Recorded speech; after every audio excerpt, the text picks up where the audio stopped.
Assalamualaikum warahmatullahi wabarakatuh. Saya Muhammad Rizky yang mewakili kelompok 1 RPL dari ITK. Kami di sini akan mendiskusikan hasil diskusi kami, memaparkan hasil diskusi kami tentang pattern based design. Oke, lanjut. Jadi kelompok kami itu ada terdiri dari Henry Supretno, ada Latifah, ada Muhammad Rizky, ada Ilya Dwi Cahyanti, dan ada Yusela. Lanjut. Oke, outline pembahasan di video kali ini yang pertama ada design pattern, ada pattern based software design, ada architectural pattern, ada patterns for mobile app, web app design patterns, UI design patterns, sama komponen level design pattern. Lanjut. Oke, kita mulai dari awal, ada design pattern. Jadi desain pattern ini atau pola desain dapat dicirikan sebagai 3 aturan bagian yang mengekspresikan hubungan antara konteks, masalah, dan solusi. Jadi untuk desain perangkat lunak, konteks ini maksudnya memungkinkan pembaca untuk memahami lingkungan tempat masalahnya itu berada dan solusi apa yang sesuai dengan lingkungan tersebut. Oke, terus Copline itu mencirikan pola desain yang efektif dengan cara berikut. Yang pertama, jadi pola desain itu yang memecahkan masalah. Maksudnya ialah polanya menangkap solusi, bukan hanya prinsip atau strategi abstrak. Terus konsep yang terbukti. Maksudnya pola menangkap solusi dengan rekam jejak, bukan teori atau spekulasi. Terus yang selanjutnya solusinya tidak jelas. Banyak teknik pemecahan masalah. Jadi harus dicoba-coba untuk mendapatkan solusi dari prinsip yang pertama tadi. Terus selanjutnya ada mendeskripsikan hubungan. Jadi polanya tidak hanya mendeskripsikan modul, tetapi mendeskripsikan struktur dan mekanisme sistem yang lebih dalam. Terus polanya selanjutnya memiliki komponen manusia yang signifikan. Jadi meminimalkan campur tangan manusia. Lanjut. Oke, jadi jenis-jenis pattern desain pattern. Jadi jenisnya ini ada banyak ya, polanya ada banyak, mungkin bisa dilihat sendiri dengan di pause ya. Pola saya sebutkan aja pola-polanya, ada pola rubber necking, ada pola generatif, ada pola data, ada pola komponen, ada pola desain antar muka, ada pola web app, ada pola seluler atau gawai, ada pola penciptaan, ada pola struktural, dan pola perilaku. Lanjut. Oke. Terus ada pembahasan mengenai framework. Jadi apa itu framework? Framework itu bukan pola arsitektur, melainkan kerangka dengan koleksi plug point.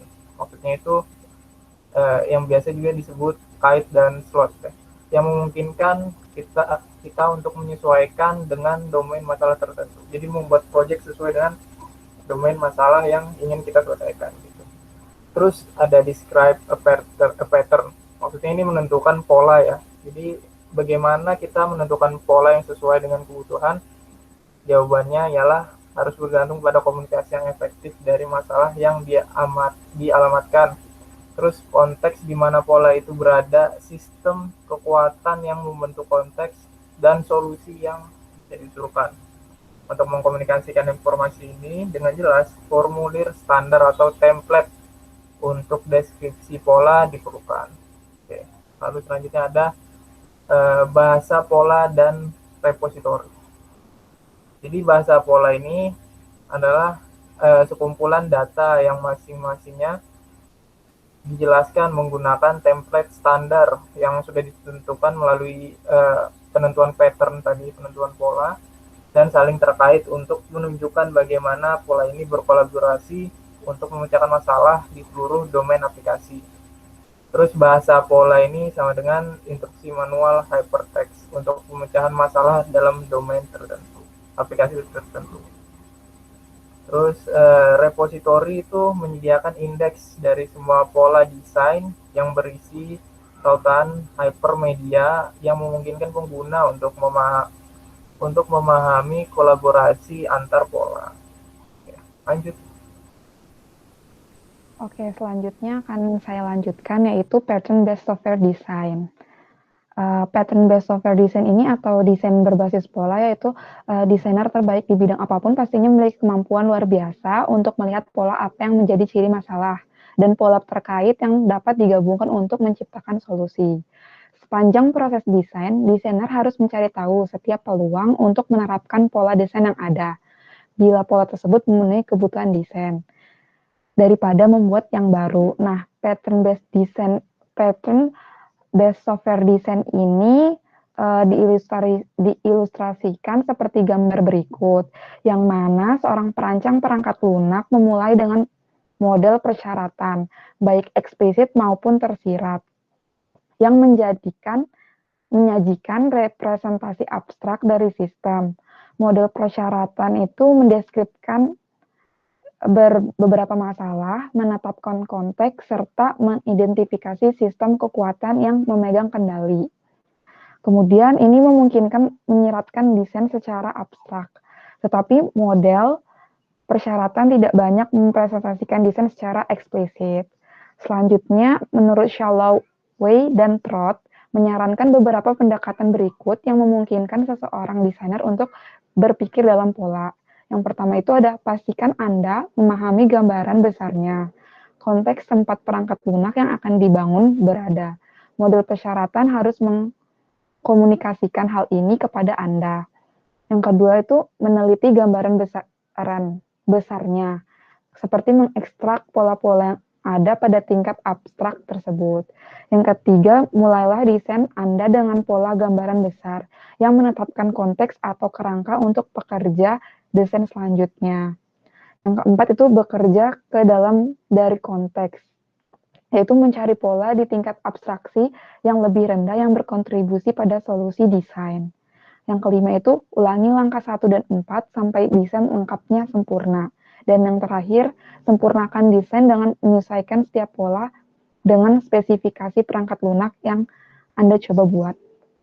Selanjutnya ada desain teks. Nah, desain teks ini ada beberapa yang diterapkan ketika filosofi desain based pattern akan digunakan. Yang pertama, memeriksa model persyaratan dan mengembangkan hierarki masalah. Yang kedua, tentukan apakah bahasa pola yang Anda telah kembangkan udah domain masalahnya. Yang ketiga, mulai dengan masalah yang luas. Tentukan apakah tersedia satu atau lebih pola arsitektur untuk itu. Yang keempat, menggunakan kolaborasi yang disediakan untuk pola arsitektural.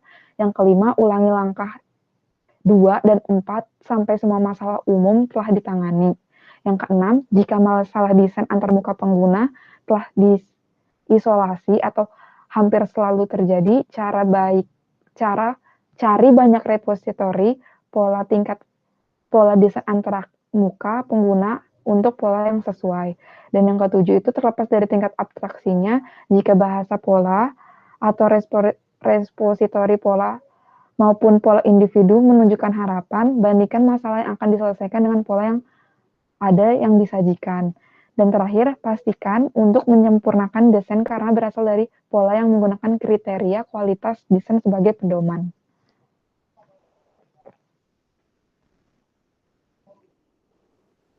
Selanjutnya ada materi tentang architectural pattern.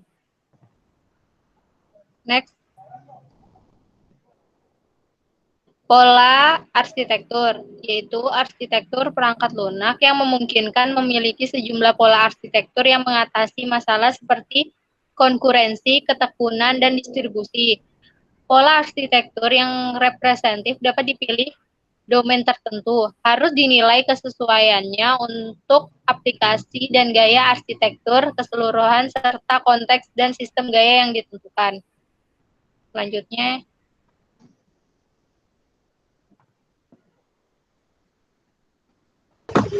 selanjutnya komponen level design patterns atau tingkat komponen pola desain. Next.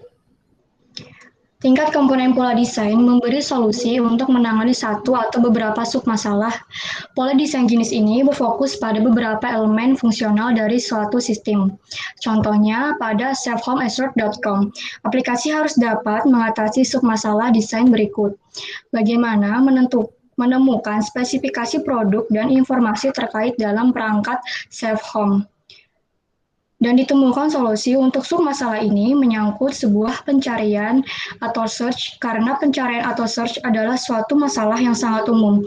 Jadi ada banyak sumber pola desain yang tersedia di web. Berdasarkan sejumlah repositori pola, ditemukan pola seperti berikut dengan penyelesaian masalahnya masing-masing. Yang pertama, advanced search. Pengguna harus menemukan item tertentu dalam banyak koleksi item. Yang kedua, help wizard. Pengguna memerlukan bantuan topik tertentu yang terkait dengan website atau saat pengguna perlu menemukan halaman tertentu atau spesifik di dalam situs. Yang ketiga, search area. Pengguna harus menemukan halaman. Yang keempat, search tips. Pengguna perlu mengetahui cara mengontrol search engine atau mesin pencari. Yang kelima, search result. Pengguna harus memproses daftar hasil pencarian. Dan yang terakhir adalah search box. Menemukan item atau informasi spesifik. Dari 6 ini, untuk selfhomeassured.com, jumlah produk tidak terlalu besar dan masing-masing memiliki kategorisasi yang masih relatif sederhana. Jadi, advanced search dan help wizard mungkin tidak diperlukan. Demikian pencarian yang masih cukup sederhana sehingga tidak perlu search tips. Oleh karena itu, kami memilih search box. Search box di sini problemnya adalah pengguna menemukan item atau informasi spesifik. Dan konteksnya di sini adalah daripada menggunakan navigasi untuk memperoleh informasi, pengguna ingin melakukan pencarian langsung melalui konten yang terdapat di beberapa halaman web. Dan force-nya, website sudah memiliki navigasi utama. Pengguna ingin mencari item sesuai kategori. Solusinya, menawarkan fungsi pencarian atau search box yang terdiri dari label pencarian, kolom kata kunci, dan saring kata sesuai dengan kategori yang dicari dan tombol Go untuk melakukan penelusuran. Pola tersebut menjelaskan bagaimana hasil pencarian diakses, disajikan, dan dicocokkan dari penelusuran yang dilakukan. Berdasarkan selfhomeassured.com dapat merancang komponen apa saja yang diperlukan untuk mengimplementasikan pencarian. Next.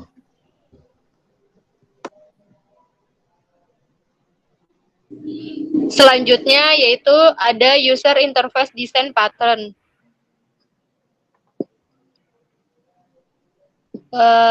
User interface design pattern ini yaitu ratusan pola antarmuka pengguna atau UI telah diusulkan dalam beberapa tahun terakhir. Semua pola dalam setiap kategori juga akan memiliki desain tingkat komponen yang lengkap, termasuk kelas desain, atribut operasi, dan antarmuka. Adapun beberapa kategori pola yang dijelaskan oleh Tidwell dan Van Wely. Yang pertama yaitu seluruh UI. Yang kedua, tata letak halaman. Yang ketiga, bentuk dan masukan. Yang keempat, navigasi. Dan yang kelima, e-commerce. Khusus untuk e-commerce, yaitu untuk situs web, pola ini merupakan elemen berulang, yaitu merupakan aplikasi e-commerce. Pattern-nya yaitu keranjang belanja. Deskripsi singkatnya yaitu memberikan daftar item yang dipilih untuk dibeli. Detailnya yaitu mencantumkan item, kuantitas, kode produk, ketersediaan atau tersedia, dan bisa juga produknya habis. Selanjutnya ada harga, informasi pengiriman, biaya pengiriman, dan informasi pembelian terkait lainnya. Juga memberikan kemampuan untuk mengedit, misalnya menghapus, mengubah kuantitas. Selanjutnya ada elemen navigasi, yaitu merupakan kemampuan untuk melanjutkan berbelanja atau pergi ke pembayaran. Next. Selanjutnya web apps design pattern.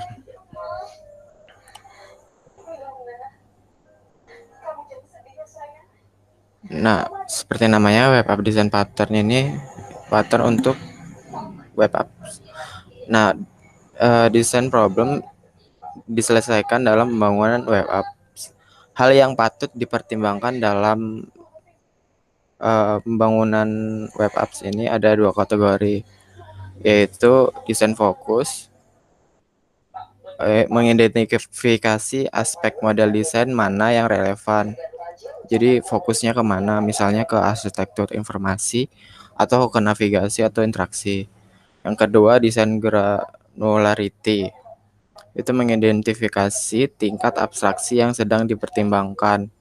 Misalnya, apakah pattern atau pola tersebut berlaku untuk seluruh web apps, ke satu halaman web, atau komponen web individu. Next. Nah, desain fokus. Desain fokus ini dapat dikategorikan menjadi tingkat desain fokus berikut. Yang pertama, information architecture pattern, navigation pattern, interaction pattern, presentation pattern, dan functional pattern. Next.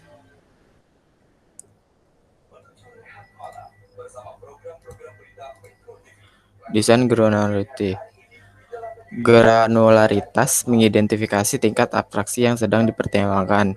Dalam level granularity, web apps pattern mengikuti level abstraksi. Yang pertama, arsitektur pattern ini mendefinisikan struktur web apps, menunjukkan hubungan antara komponen atau penambahan yang berbeda, dan mengidentifikasi aturan untuk menentukan hubungan antar elemen. Yang kedua, desain pattern membahas elemen spesifik dari desain web app seperti agregasi komponen untuk memecahkan beberapa masalah desain.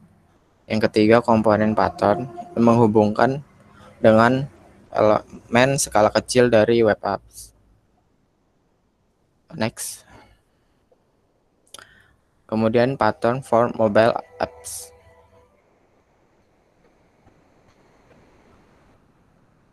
Pada dasarnya, mobile apps semuanya berkaitan dengan antarmuka. Dalam banyak kasus, pola user interface seluler MOPS 12 direpresentasikan sebagai kumpulan gambar layar best of breed untuk aplikasi dalam berbagai kategori berbeda. Contoh umum termasuk check-in screen. Ini bagaimana cara check-in dari lokasi tertentu, memberikan komentar, dan berbagi komentar dengan teman dan pengikut jaring sosial. Kemudian Maps menampilkan peta dalam konteks aplikasi. Kemudian Popover, bagaimana cara merepresentasikan pesan atau informasi dari aplikasi atau pengguna lain yang muncul dalam waktu nyata. Kemudian Sign-up Flow, cara untuk mendaftar. Kemudian Custom Tab Navigation, bagaimana merepresentasikan berbagai objek konten yang berbeda dengan cara yang memungkinkan pengguna untuk memilih objek yang diinginkan. Custom sesuai keinginan pelanggan.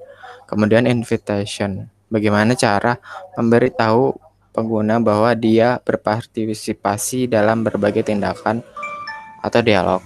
Next.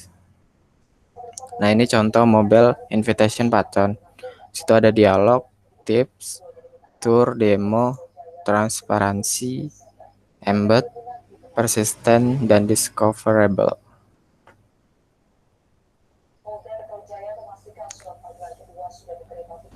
Oke, sekian hasil pemaparan hasil diskusi dari kelompok kami. Jika ada yang kurang, kami mohon maaf. Oke, wassalamualaikum warahmatullahi wabarakatuh.